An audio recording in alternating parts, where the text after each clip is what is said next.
Tanpa senjata, Rusia bikin Eropa kelabakan. Harga gas fluktuatif. Inggris tekor 1.131 triliun. Keputusan negara-negara barat untuk mengembargo minyak dan gas Rusia atas aksi invasi ke Ukraina kini menjadi bumerang. Negara-negara di Eropa saat ini dilaporkan cenderung kelabakan untuk memenuhi kebutuhan gas sebagai sumber energi dalam negeri mereka karena terhentinya pasokan Rusia ke Eropa. Alhasil, pasar gas di Eropa masih sangat fluktuatif. Hal itu diungkapkan Kepala Perusahaan Minyak dan Energi Italia, Eni Group. Diketahui Italia dan negara-negara lain di Eropa telah mencari sumber pasokan gas alternatif sebagai respon terhadap invasi Rusia ke Ukraina tahun lalu.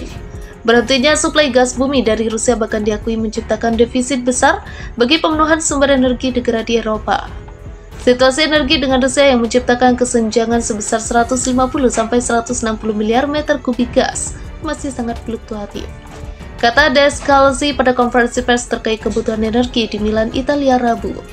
Kami melihat masih terdapat fluktuasi harga meskipun fasilitas penyimpanan gas di Eropa sudah terisi lebih dari 95%, kata dia menambahkan. Perusahaan Rusia Gazprom, pemasok gas terkemuka ke Inggris dan Eropa, dituduh sebagai biang kerok tidak stabilnya pasar energi di Eropa. Adapun Rusia menyetop suplai gas dan minyak mereka ke negara-negara Eropa, terkhusus bagi anggota NATO sebagai respon sanksi ekonomi yang mereka hadapi. Selain menyetop produksi pada beberapa bagian, Gazprom juga menurunkan kapasitas produksi mereka, mengakibatkan lonjakan harga energi. Gejolak harga gas di pasar energi Eropa cukup dirasakan Inggris sebagai satu di antara negara Eropa yang memiliki ketergantungan besar pada gas sebagai sumber energi. Hal ini dianggap sebagai faktor terbesar atas peningkatan biaya energi yang harus dikeluarkan Inggris pasca invasi Rusia ke Ukraina. Sebuah studi yang dilakukan oleh Unit Intelijen Energi dan Iklim Inggris awal tahun ini menemukan bahwa tingginya harga gas grosir akibat invasi Rusia ke Ukraina menyebabkan biaya tambahan sebesar 50 miliar pound sterling hingga 60 miliar pound sterling bagi perusahaan pemasok energi Inggris. Angka itu di luar biaya tambahan yang biasanya sebesar 10 miliar pound sterling. Pengeluaran itu mengindikasikan Inggris tekor dari biasanya hanya mengeluarkan sebesar 20 miliar pound sterling pada tahun-tahun sebelum konflik Rusia dan Ukraina. Perang Rusia-Ukraina yang diikuti dengan ketegangan diplomatik antara Moskow dengan negara-negara barat telah memberi dampak besar bagi perusahaan Eropa. Tak main-main, kerugian ini bahkan tercatat sebesar 100 miliar euro atau setara 1.668 triliun. Dalam sebuah survei yang dilakukan Financial Times, 176 perusahaan telah mencatat penurunan nilai aset, biaya terkait valuta asing, dan biaya satu kali lainnya sebagai akibat dari penjualan, penutupan, atau pengurangan bisnis Rusia. Angka agregat tidak termasuk dampak ekonomi makro tidak langsung perang seperti biaya energi dan komoditas yang lebih tinggi.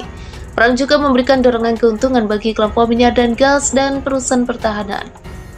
Keputusan Moskow untuk mengambil kendali atas bisnis importir gas Rusia Fortum dan Uniper pada bulan April diikuti oleh pengambil alihan Danone dan Carlsberg bulan lalu.